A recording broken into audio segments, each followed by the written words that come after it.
क्या कहना चाह रहे थे कि संबंध आप मानते हो। कई माताएं मेरे तो लाला हैं, मेरे तो लाला हैं ठाकुर जी, मेरे तो अरे ठीक है आपके लाला हैं, एक तो प्रचार मत करो और दूसरा ठाकुर जी को प्रमाणित करने दो कि हां ये भी मेरी मैया है।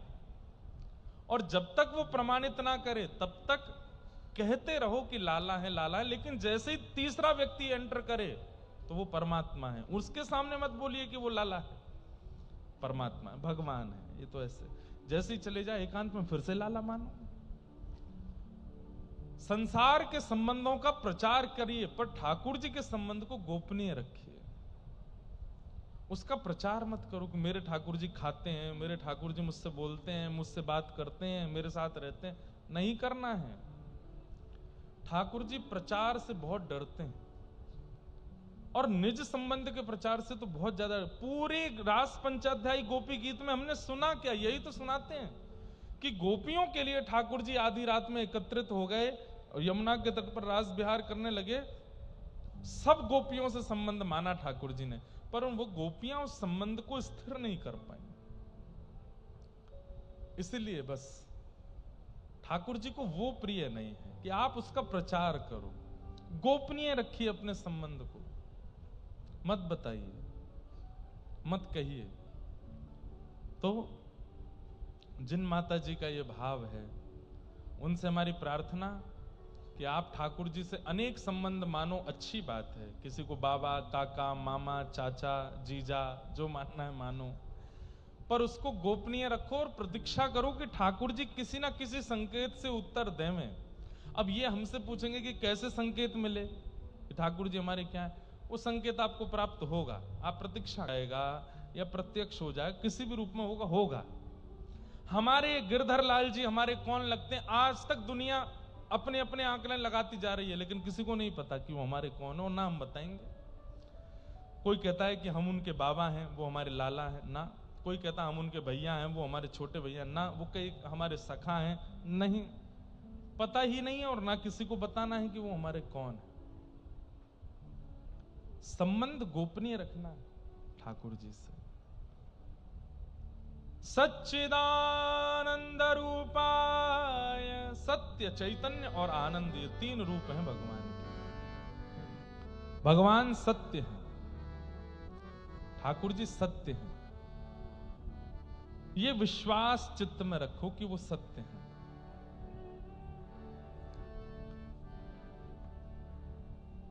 तुम जानत सब अंतर्यामी, करनी कछु ना करी, मोरी राखो लाज। सत्य किसको कहते हैं? जिसे सब पता है, जो सब जानता है, जो त्रिकालाबाधित है, वो केवल परमात्मा है, वो सब जानते हैं। तो भगवान का पहला स्वरूप सत्य, ये विश्वास चित्त में रखो कि ये सत्य हैं, बाकी सब मिथ्या है। दूसरा ठाकुर जी का स्वरूप है चैतन्य। ये अनुभव करते चलो कि ठाकुर जी चैतन्य है। चैतन्य मतलब वो जड़ नहीं है, वो धातु नहीं है, वो पदार्थ नहीं है, वो पत्थर नहीं है, वो चैतन्य मेरी आपकी तरह ही चैतन्य है। मैं कहा करता हूं कथा में कि ठाकुर जी हमारे साथ एक खेल खेल रहे हैं। कौन सा? बर्फ पानी। जैसे बर्फ पानी में एक व्यक्ति गिनती करता है, बाकी के सब बालक बर्फ बन जाते हैं, स्टैचू बन जाते हैं। और फिर जो वो बालक गिनती कर रहा था ना, वो जाके उनको हंसाता है, छेड़ता है, और कैसे भी अगर वो अपनी आकृति छोड़ देते हैं उनको, और हमसे कह रहे हैं कि चलो तुम गिनती गिनो और हमको सचल साकार बना के दिखाओ। और हम लोग गिनती काय में गिनते हैं? माला में। जितना ज्यादा जिसका नाम होगा, जितना ज्यादा जिसकी माला होगी, जितना ज्यादा जिसका जप होगा, उतनी जल्दी वो ठाकुर जी को जाकर के अचल से सचल बना सकता है। उसके ठाकुर जी हाथ भी सीधे कर लेते हैं, उसके ठाकुर जी पांव भी सीधे कर लेते हैं, उसके ठाकुर जी आंख भी मटकाने लगते हैं। तो ये चैतन्य भाव, ये आपको चित्त में लाना पड़ेगा। पहली बात ठाकुर जी सत्य हैं, दूसरी बात ठाकुर जी चैतन्य हैं। चैतन्य का साक्षात प्रतिफल स्वरूप हमारे वृंदावन में श्री राधारमण लाल जी आज भी देते हैं। कैसे? जिस दिन अपनी सेवा से बहुत प्रसन्न होते हैं, उस दिन दतुइयां दिखा देते हैं। उस दिन दांत दर्शन, दंतावली का दर्शन होता है ठाकुर जी के। और जिस दिन ऐसा नहीं है प्रसन्न नहीं है, या फिर ऐसा कह लो जिस दिन बहुत थक जाते हैं, बहुत श्रमित हैं, लेकिन आज भी दर्शन देने हैं, तो उस दिन एक भी दांत नहीं दिखता ठाकुर जी का। आज भी पूरे ब्रह्मांड के लोग वहां पर राधा रमन जी की दंतावली देखने जाते हैं, आज कितने दांत दिखे। और जो गोस्वामी जी सेवा करते हैं, वो सेवा श्रृंगार जब कर रहे होते हैं, हमारी स्वयं की बड़ी बहन की सेवा वहां रहती है, तो हम भी अपने जीजा जी से पूछते हैं, बोले जब सेवा करते हैं तब नहीं होते? कब? बोले जब विराजमान करते हैं तब भी नहीं होते, आरती तैयार कर रहे होते तब भी नहीं होते। जैसे ही पब्लिक के लिए पर्दा खुलता, सोई उनके दांत दिखने लगते हैं, सोई प्रसन्न हो जाते हैं।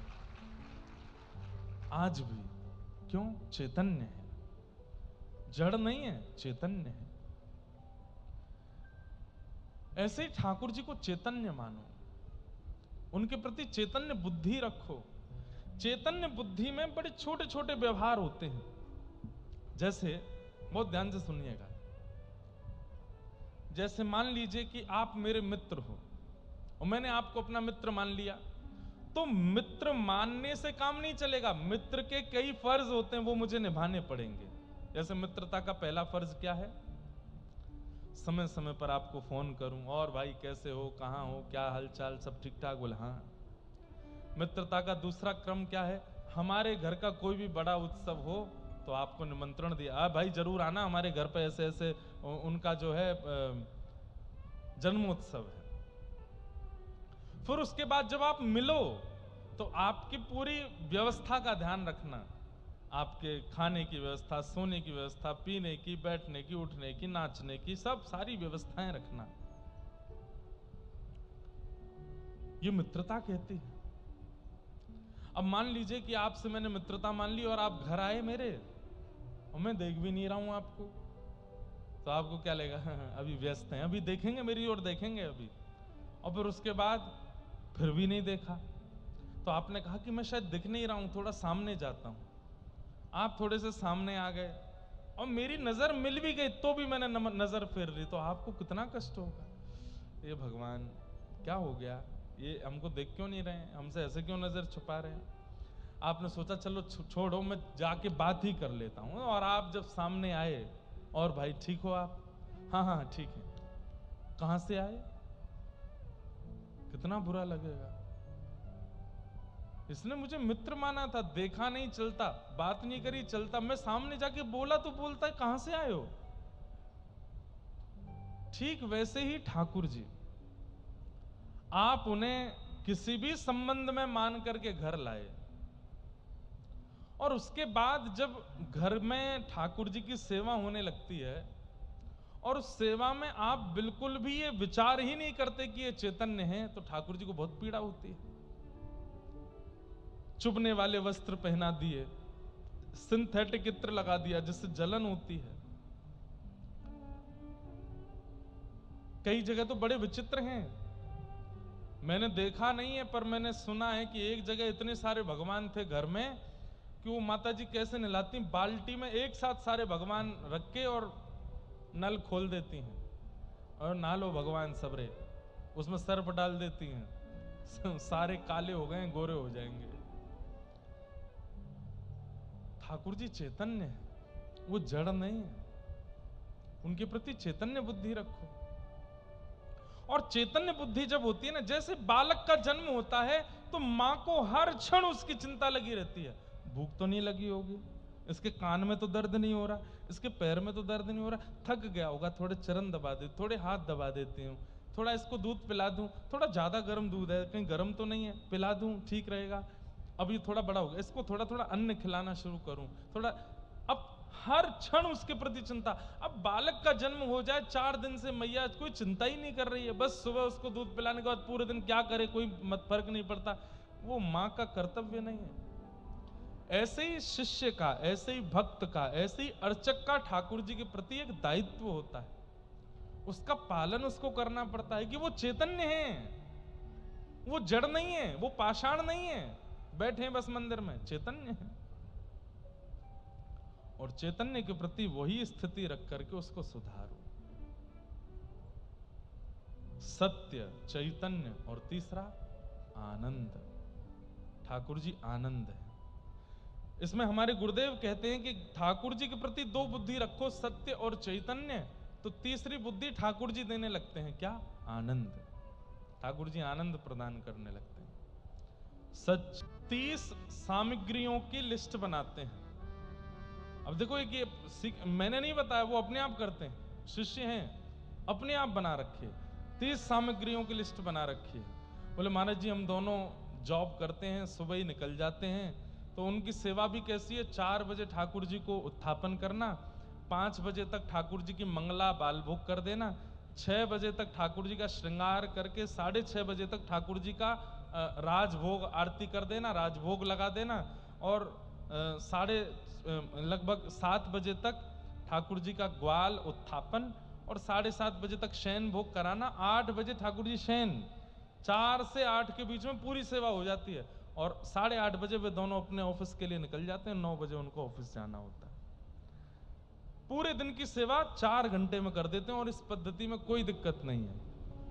ठाकुर जी की मलमल के पोशाक, ठाकुर जी की मलमल का ही गद्दा, ठाकुर जी की मलमल की सब सामग्री ऋतु अनुसार। और बोले महाराज जी जब रविवार आता है, जिस दिन छुट्टी होती है, उस दिन हम हर हफ्ते एक उत्सव रखते हैं। आज आम का उत्सव है, आज खस का उत्सव है, आज नौका विहार है, आज जल क्रीड़ा है। उनके ठाकुर जी इतने प्रसन्न रहते हैं, देख के लगता है कि कितने खुश हैं।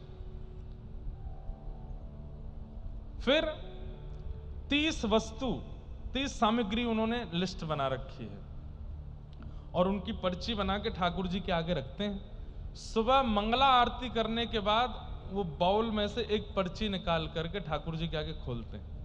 उसमें सामग्री के नाम लिखें, आज ठाकुर जी को क्या पाना है। तो आज ठाकुर जी को बाल भोग में डोसा इडली पानी है, आज ठाकुर जी को राज भोग में कढ़ी चावल पाने हैं, और ठाकुर जी को शयन भोग में आज महाप्रसाद जैसा खिचड़ी भोग पाना है, जैसे जगन्नाथपुरी में बनता है। बस पत्नी जाएगी रसोई घर में, वही सामग्री सिद्ध करना, बाल भोग लगाना, राजभोग लगाना, महाप्रसाद कर देना। इतने भाव प्रेम से सेवा स्वीकार करते हैं उनके ठाकुर जी। और वे लोग क्या कह के जाते हैं कि जय जय अब आप पौड़ जाओ, और हमारे लिए पौड़ जाओ, पर अपने लिए आप वृंदावन जाओ, प्रेम से आनंद करके आओ, और पूरे दिन सेवा करके आना, रात्रि में आके शयन कर लेना। एक खिड़की खोल देते हैं मंदिर की, यहीं से चले ठाकुर जी बैठे मैल धूल में लथपथ रहते हैं घर में, दिन रात आरती कर दो, सुख संपत्ति घर आवे, कष्ट मटे तन का ओम जय जगदीश हरे। ठाकुर जी भी फिर ऐसे घर से कहते मेरी पाषाण की ही सेवा करो, मैं जाता हूं। चैतन्य बुद्धि रखोगे तो क्या होगा? ठाकुर जी आनंद देंगे। सच्चिदानंद रूपाय विश्वोत्पत्त्यादि हेतवे। भगवान के सत्य, चैतन्य और आनंद स्वरूप हैं। और ठाकुर जी क्या करते हैं? बोले विश्व की उत्पत्ति, पालन और संहार, तापत्रय विनाशाय, 3 प्रकार के तापों का जो नाश करते हैं। श्री कृष्णाय वयम नमः। ऐसे श्री कृष्ण को हम बारंबार प्रणाम करते हैं, बारंबार वंदन करते हैं।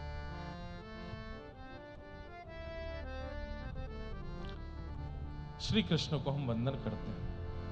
आज बंधुओं महात्म्य की कथा है, भागवत जी का महत्व क्या है, इसी के विषय में हम लोग चर्चा करेंगे। सौनकादि ऋषियों ने सूत जी से जाकर के प्रश्न किया कि महाराज इस कलिकाल में श्रेष्ठ से श्रेष्ठ, पवित्र से पवित्र भगवत प्राप्ति का साधन क्या है, कृपा कर हमें बताओ। श्रेयसां यद् भवेत् श्रेय पावनानां च पावनम् कृष्ण प्राप्तिकरं सस्वत् साधनं तद्वदाधुना। श्रेष्ठ से श्रेष्ठ, पवित्र से पवित्र कलयुग में भगवत दर्शन का, भगवत प्राप्ति का साधन क्या है, कृपा कर हमें बताओ। और बंधुओं सुन लीजिए ध्यान से, सूत जी ने क्या साधन बताया। काल व्याल मुखग्रास त्रास निर्णास है तबे श्रीमद् भागवतम शास्त्रम कलौ कीरेण भाषितम।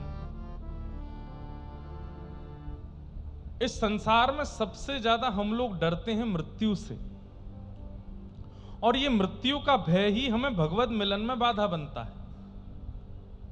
इसलिए क्या करें, बोले श्रीमद् भागवतम शास्त्रम, भागवत रूपी शास्त्र के पास जाइए और भागवत शास्त्र में जो जो उपाय बताए गए हैं उन उपायों का पालन करने लगो। कलिकाल में इससे बढ़िया उपाय भगवत दर्शन का और कहीं नहीं बताया गया है। श्रीमद् भागवत, जो कथा आप पिछले 3 साल से सुन रहे हैं, ये 4था साल है भागवत की कथा। हमने तो बंधुओं अनुभव किया, हमारे जीवन की प्रत्येक गतिविधि भागवत जी से संपादित होती है। चाहे गिरधरलाल जी का जीवन में आना, हमारा जन्म ब्रजमंडल में होना, हमें ब्रजवासी बनना, व्यासपीठ की प्राप्ति होना, क्यों, पिताजी भी सेवा करते हैं भागवत जी की। भागवत जी की ही कृपा से सब कुछ प्राप्त हुआ है। और इतना ही नहीं, जगन्नाथ जी की प्राप्ति, पंढरीनाथ जी की प्राप्ति, द्वारिकाधीश की प्राप्ति, श्रीनाथ जी की प्राप्ति, बद्री विशाल की प्राप्ति। 28 वर्ष में हमने इतने अद्भुत अद्भुत दर्शन कर लिए हैं जो व्यक्ति को 80 वर्ष में नहीं हो पाते, केवल भागवत जी कृपा से। इसका अभिमान नहीं है, इसका कोई अभिमान नहीं है या अहमवश नहीं कह रहे हैं हम। भारत के लगभग तीर्थों के दर्शन हो चुके, भारत की लगभग श्रेष्ठ नदियों में स्नान हो चुका, भारत के लगभग सारे जितने भी धाम हैं सबकी कथाएं सुना चुके, सब जगह जाके कथा कह चुके, और सारे धामों में विशेष विशेष वहां की आराधना पूजना सब कर चुके, वहां के ठाकुर जी का मंगल में अनुभव कर चुके। किसकी कृपा से? भागवत जी की कृपा। और हम तो करते ही हैं, हमारी कथा सुन के कितने सारे युवा करने लगे। कैसे? मेरी सामर्थ्य नहीं, भागवत जी की सामर्थ्य है। इसलिए श्रीमद् भागवत जी का कभी त्याग मत कीजिए बंधुओं। जीवन में सदा 2 ग्रंथों को 3 ग्रंथ आपके जीवन में होने चाहिए। श्रीमद् भागवत, रामचरितमानस और भक्तमाल, ये 3 आपके पास मतलब ग्रंथ रूप में हो वो एक अलग बात है, नित्य श्रवण होना चाहिए इन तीनों का, भागवत जी का, रामचरितमानस का और भक्तमाल जी का। यदि भगवत अनुभव करना चाहते हो तो, नहीं तो कोई बात ही नहीं है, नहीं तो बहुत कुछ है। जीवन में इच्छा है कि ठाकुर जी का दर्शन करना है। हरि दर्शन की प्यासी अखियां, हरि दर्शन की प्यासी। गाइए। हरि दर्शन की प्यासी अखियां, हरि दर्शन को निरंतर चित्त में स्थापित करने की सामर्थ भागवत में है। वही बात यहां सूत जी कह रहे हैं, श्रीमद् भागवतम शास्त्रम कलौ कीरेण भाषितम। इस कलिकाल में यदि हमारा उद्धार करने की सामर्थ किसी में है तो भागवत जी में। तब सौनकादि ऋषियों ने पूछा, महाराज जी थोड़ा भागवत जी के बारे में बताओ, किनका उद्धार हुआ है इनसे, कैसे कैसे इनसे उद्धार होता है। तब सुनाया, बोले एक बार की बात है, बद्री विशाल में नारद जी महाराज बड़े व्याकुल स्थिति में पहुंचे। नारद जी महाराज ने जाकर के वहां सनक सनंदन सनातन सनत कुमारों से कहा, अहम तुम पृथ्वीम यातो ज्ञात्वा सर्वोत्तमामिति पुष्करम च प्रयागम च काशिम गोदावरी तथा हरिक्षेत्रे कुरुक्षेत्रे श्रीरंगम सेतु वंदनम एवमादिषु तीर्थेषु ब्रह्ममाण इतस्ततः। मैं गया था पृथ्वी पर, नारद जी ने कहा, और ये सोच करके गया था कि पृथ्वी बहुत अच्छी है, लेकिन पृथ्वी पर जाकर के मैंने देखा सब उल्टा है, गोलमाल है भाई, सब गोलमाल है, पृथ्वी पर सब गोलमाल है। बोले क्या गोलमाल देखा आपने? तो यहां पर उसका वर्णन किया गया है, सत्यम नास्ति तपः शौचम दया दानम न विद्यते उदर भरिणु जीवा बरा कह कूट भाषण। बोले पहली बात, सत्य बोलने वाले लोग पृथ्वी पर बहुत कम हैं, अधिकतर असत्य बोलते हैं। जैसे लोग, कई लोग काउंटर रखते हैं ना हाथ में, एक काउंटर लेके आइए, नाम जप के लिए नहीं लाइएगा, नाम जप भी करो लेकिन एक अलग से एक और लेके आओ, एक व्हाइट लाओ, एक ब्लैक लाओ। व्हाइट वाला जो नाम जप वाला, ब्लैक वाला क्या है वो हम बता रहे, उसको रखो। जब आप सुबह अपना पूजन पाठ करके जब सब निकलते हैं तो ब्लैक वाला लगा लो हाथ में। जब असत्य बोलो तब उसको दबाओ। किसी से मजाक में भी झूठ बोल रहे हो तो भी दबाओ, किसी के साथ छल कर रहे हो, कपट कर रहे हो तो दबाओ, कहीं अनीति कर रहे हो तो दबाओ, कहीं क्रोध कर रहे हो, वे वजह का क्रोध कर रहे हो तो दबाओ, लोभ कर रहे हो तो दबाओ। जो भी पाप की श्रेणी आपको पता है और वो जब जब आप कर रहे हो, ईमानदारी से दबाओ। किसी को दिखाना तो है नहीं, छुपा किस बात का, दबाओ। रात्रि में आकर के जब आप चेक करोगे तो आपका नाम जप की संख्या कम है, उसकी संख्या ज्यादा है। हम इतने दोष युक्त हैं, इतने दोष हमारे चित्त में भरे पड़े हैं। एक चरित्र आता है भक्तमाल जी में, विट्ठल दास जी। ये विट्ठल दास जी, विट्ठल नाम के बहुत भक्त हुए। श्रीमद वल्लभाचार्य जी के पुत्र भी विट्ठल हुए, हितरवंश महाप्रभु के शिष्य भी विट्ठल हुए। पर ये विट्ठल जी अलग हैं। ये मथुरा के एक चतुर्वेदी ब्राह्मण थे विट्ठल। इनके पिताजी जो थे वो राजा के कुल पुरोहित थे। पिताजी और चाचा जी दोनों कुल पुरोहित थे। तो इन्होंने बाल्यकाल में एक दिन क्या देखा कि इनके पिता और चाचा दोनों लड़ रहे थे आपस में। किस बात पे लड़ रहे थे? बोले राजा ने उत्सव के बधाई के रूप में कुछ दक्षिणा दी और कहा आधा आधा कर लेना, और उसके आधे आधे के चक्कर में दोनों में लड़ाई हो गई। इतनी लड़ाई हुई कि बस पूरा मोहल्ला इकट्ठा हो गया, परिवार इकट्ठा हो गया, कोई रोकने टोकने नहीं आया। लड़ते लड़ते एक स्थिति पर दोनों ने एक दूसरे के प्राण हरण कर लिए। और इन्होंने बाल अवस्था में वो देखा कि मेरे पिताजी और चाचा दोनों संपत्ति के पीछे लड़ करके मर गए। बोले संपत्ति के पीछे मैं नहीं भागूंगा, जिसने मेरे पिता और चाचा के प्राण हरण, ये तो संसार का सर्वनाश करता है। लाला को जगा दो। नहीं, भजन ही कर रहा। हाँ लाला, ताली से भजन चल रहा है। थक गए होंगे बेचारे। अब तुम सामने ही बैठे तो हमको नींद आ रही तुमको देख। कोई बात नहीं, हाँ चलता है। पर सोने वाले पीछे वाली सीट पर बैठते हैं, आगे वाली पर नहीं। वो बेचारे स्कूल के कॉलेज के बच्चे हैं, कहीं से पढ़ा के आए होंगे, थक गए होंगे। बोले दिन भर तो टीचर पढ़ाते हैं, शाम को ही महाराज जी पढ़ा रहे हैं। एक कैमरा वाले भैया, क्यों दिखा रहे हो बेचारे को? नहीं देखो, तुम नहीं देखे हो, संग में 4 दिखे। अब लोग ढूंढते रहेंगे चारों में से कौन सा सो रहा था। क्या बता रहा था मैं? विट्ठल जी। तो एक बात तो याद रखिएगा बंधुओं, भक्ति भी आवश्यक है भगवत प्राप्ति में, ज्ञान भी आवश्यक है, वैराग्य भी आवश्यक है और त्याग भी आवश्यक है। ये केवल भक्ति है, बाकी 3 नहीं है तो भी काम नहीं चलेगा।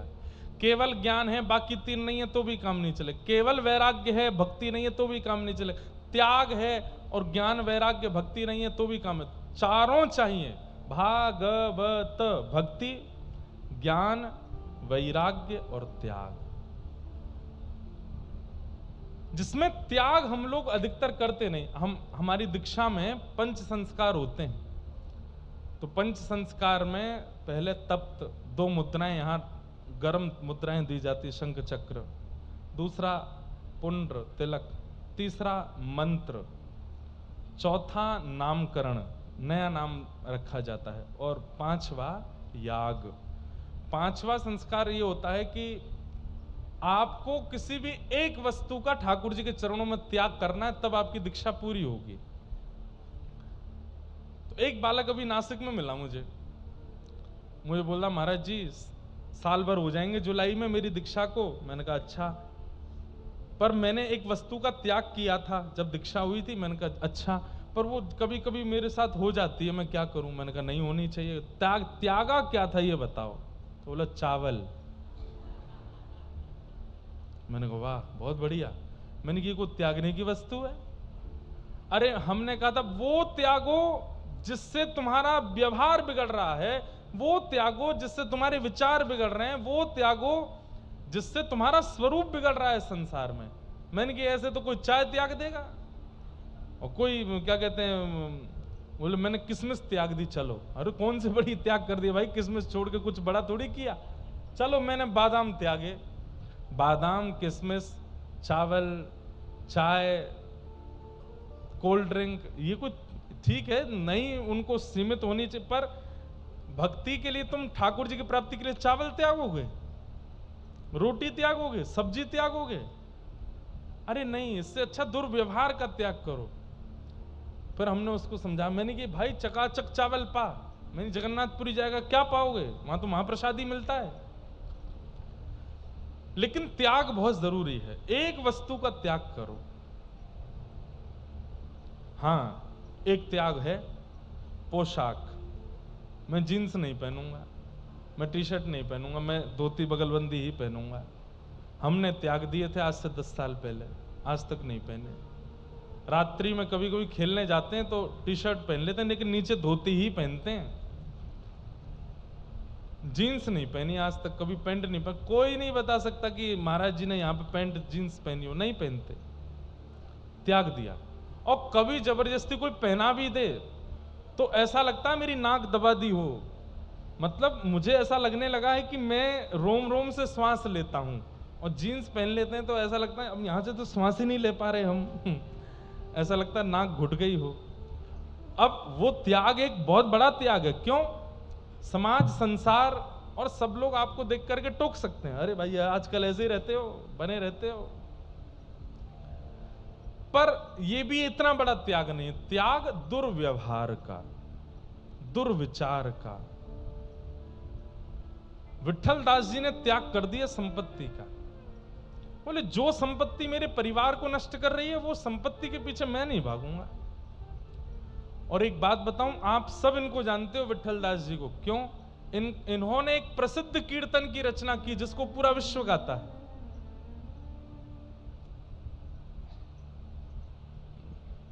गोविंद बोलो, हरि गोपाल बोलो,